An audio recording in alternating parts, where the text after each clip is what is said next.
Selamat pagi, anak-anak hebat. Bagaimana kabar kalian hari ini?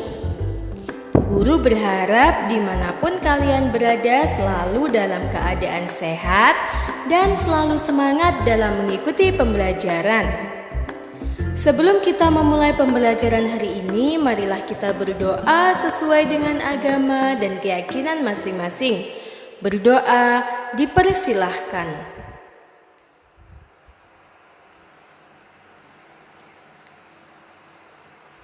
Berdoa selesai. Hari ini kita akan belajar materi tema 9, subtema 1, pembelajaran 1. Anak-anak hebat, coba kalian perhatikan gambar tersebut. Ada gambar bendungan dan ada gambar gardu listrik. Apakah air dan listrik termasuk sumber energi? Air dan listrik termasuk sumber energi listrik karena gerakan air pada bendungan dapat menggerakkan turbin yang kemudian menghasilkan energi listrik. Seberapa sering kalian menggunakan sumber energi air dan listrik dalam kegiatan sehari-hari? Setiap hari kita menggunakan energi air untuk mandi, memasak, mencuci, dan lain-lain. Kita juga menggunakan energi listrik karena hampir semua peralatan yang ada di rumah kita menggunakan energi listrik. Kita harus banyak bersyukur hidup di bumi Indonesia, bangsa yang dikaruniai sumber daya. Salah satunya yaitu sumber daya energi, mulai dari minyak, gas, sampai yang bukan minyak. Anak-anak hebat, malam ini lingkungan tempat tinggal Benny gelap gulita. Hujan sejak sore disertai angin kencang dan petir. Petir menyambar gardu listrik di dekat rumah Benny. Akibatnya, saluran listrik di lingkungan tempat tinggal Benny terputus. Coba kalian perhatikan percakapan Benny dengan ayahnya. Ayah, masih lama tidak ya mati lampunya? Masih menunggu perbaikan gardu listrik, Benny? Oh, begitu. Dari manakah suplai listrik di rumah kita ini, Ayah? Suplai listrik rumah kita ini berasal dari gardu induk yang ada di Semarang. Wah, jauh sekali ya. Benar, Benny, listrik termasuk sumber energi. Sumber-sumber energi yang dapat menghasilkan listrik contohnya tenaga air, uap, panas bumi, atau nuklir. Sumber-sumber energi tersebut diubah menjadi tenaga listrik di sebuah pembangkit listrik. Sumber energi listrik tersebut akan habis. Oleh karena itu, kita harus benar-benar bijak menggunakannya. Sekarang mari kita membaca bacaan yang berjudul Air dan Listrik. Air memiliki manfaat yang sangat besar bagi kehidupan manusia. Salah satu pemanfaatan air adalah sebagai pembangkit listrik tenaga air. Manfaat air sangat besar dan berpengaruh terhadap kehidupan manusia. Oleh sebab itu, dalam pemanfaatan air hendaknya diimbangi dengan kesadaran menjaga sumber air yang ada di bumi. Membuang-buang air merupakan perbuatan yang tidak bijak. Air dan listrik menjadi kebutuhan manusia yang tidak bisa digantikan oleh apapun. Kegiatan sehari-hari akan terganggu ketika pasokan air dan listrik terganggu. Di Indonesia, pembangkit listrik tenaga air adalah salah satu upaya yang dapat dilakukan untuk memenuhi seluruh kebutuhan pasokan listrik bagi masyarakat. Banyaknya ketersediaan air menjadi salah satu alasan paling mendasar untuk membangun pembangkit listrik tenaga air di Indonesia. Oleh karena itu, tidak mengherankan jika di Indonesia memiliki banyak waduk atau bendungan.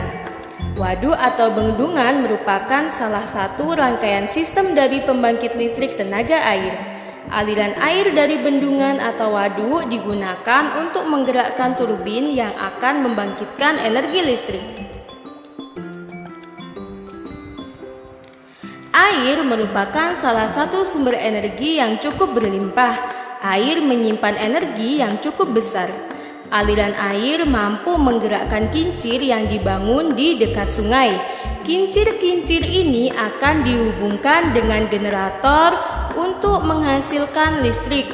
Semakin deras aliran air, semakin kencang kincir berputar. Energi listrik yang dihasilkan pun semakin besar. Nah, anak-anak hebat, perhatikan lampu yang ada di rumah kalian. Apa yang terjadi saat saklar lampu ditekan? Saat saklar lampu ditekan, energi listrik mengalir ke lampu sehingga arus listrik berubah menjadi cahaya dan panas. Dari peristiwa tersebut terjadi perubahan bentuk energi. Energi listrik berubah menjadi energi cahaya dan panas. Kehidupan manusia tidak dapat dipisahkan dari lingkungan alam maupun lingkungan sosial. Lingkungan menjadi penyedia berbagai sumber daya. Sumber daya itu termasuk sumber daya energi yang dibutuhkan untuk menunjang kehidupan manusia. Kehidupan manusia tidak bisa dipisahkan dari lingkungan alam dan lingkungan sosial. Lingkungan adalah segala sesuatu yang ada di sekitar manusia yang memengaruhi kehidupan manusia. Berikut ini merupakan fungsi lingkungan bagi kehidupan. Yang pertama, lingkungan sebagai tempat mencari makan.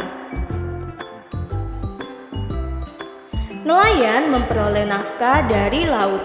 Petani memperoleh sumber penghidupannya dari lahan pertanian. Pengusaha memperoleh sumber penghidupan nafkah dari proses produksi, yaitu mengelola bahan-bahan dari lingkungannya. Fungsi yang kedua yaitu lingkungan sebagai tempat bekerja.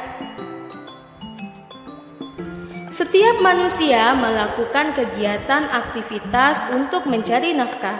Berbagai aktivitas tersebut menimbulkan terjalinnya interaksi sosial. Hal ini juga menunjukkan ketergantungan antar manusia dengan sesamanya. Melalui interaksi sosial, manusia mampu mencapai kesejahteraan hidupnya. Yang ketiga, lingkungan sebagai tempat tinggal. Kalian tentu bisa membayangkan jika suasana lingkungan rumah kalian kotor dan penuh dengan sampah yang bau. Tambahan lagi bising, penuh asap pabrik maupun kendaraan, air yang keruh, dan listrik yang padam. Tentu sangat tidak menyenangkan tinggal di kawasan seperti itu, bukan? Nah, anak-anak hebat, tumbuhan dan hewan tidak mampu bertahan hidup jika keadaan lingkungannya berubah. Ikan tidak dapat bertahan hidup di darat dan kambing tak dapat hidup di air. Setiap makhluk hidup memerlukan lingkungan tertentu sebagai tempat tinggal. Sekarang tugas untuk kalian. Yang pertama, apakah yang dimaksud dengan lingkungan? Yang kedua, ada berapa jenis lingkungan itu? Sebutkan. Yang ketiga, apa saja fungsi lingkungan bagi manusia? Dan yang keempat, mengapa lingkungan bisa memengaruhi aktivitas manusia? Kerjakan di buku tulis ya anak-anak hebat. Sampai di sini dulu pembelajaran kita hari ini.